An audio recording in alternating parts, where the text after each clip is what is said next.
अरे लिफाफों पे जिंदगी गुजारने वालों, पूरा गेम बदल देंगे इंशाअल्लाह।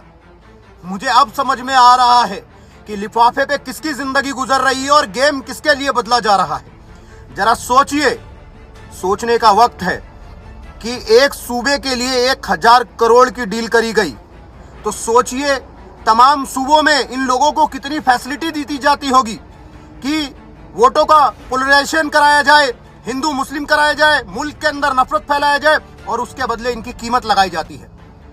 और ये मैं नहीं बोल रहा, ये हुमायूं कबीर बता रहा है कि 1000 करोड़ रुपए लेकर मैं मुसलमानों को इकट्ठा करूंगा, मुसलमानों के वोटों को बांटूंगा और ममता सरकार को गिरा दूंगा।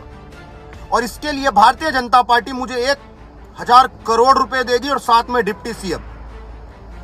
जब आप इस बात को सोचिए कि किस तरीके से मुल्क के अंदर मुसलमानों को गुमराह किया जा रहा है, लोगों को गुमराह किया जा रहा है। और हुमायूं कबीर यहां तक कहता है कि मुसलमान बहुत मासूम होते हैं, उन्हें गुमराह करना बहुत आसान है। और हमारा मकसद ही ये है कि हम 188 सीटों पर चुनाव लड़ेंगे।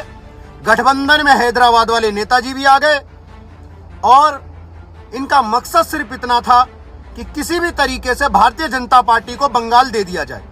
लेकिन बंगाल की जनता के लिए खुशखबरी है कि आपके सामने इन लोगों की सच्चाई आ गई और खासकर मुसलमानों को यह सोचना होगा कि ये लोग किस तरीके से वोटों को डिवाइड कर कर भारतीय जनता पार्टी को आप पर मुसल्लत करना चाहते थे। और आप जानते हो जिस जिस सूबे के अंदर भारतीय जनता पार्टी है वहां पर मुसलमानों के साथ क्या हाल है, किस तरीके से बुलडोजर चलाया जाता है।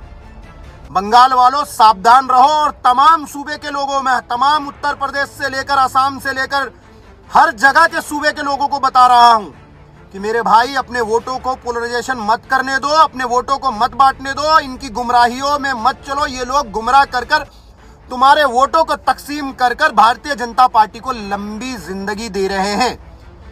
और सोचना समझना हमारा काम है कि हमें किस तरीके से इन लोगों से सावधान रहना चाहिए और समझना चाहिए इनके खेल को। सिर्फ गेम बदल देंगे से नहीं होता, गेम किसके लिए बदला जा रहा है ये सोचना है। लिफाफे पे किसकी जिंदगी गुजर रही है। जो कह रहे थे कि लिफाफे पे जिंदगी गुजारने वालों, आज समझ में आ रहा है कि लिफाफे पे किसकी जिंदगी गुजर रही है और कितना बड़ा बड़ा लिफाफा दिया जा रहा है इन लोगों को। इतना बड़ा लिफाफा मिलेगा तो मेरे भाई इनकी जिंदगी तो गुजरेगी ही, लेकिन मुस्तकबिल तो मुसलमानों का खराब हो रहा है, नुकसान तो मुसलमानों का हो रहा है। समझना आपका काम है। खुदा हाफिज। आगामी दिने ओरा काट दालाली करे चोटी चाटा ममता चोटी चाटा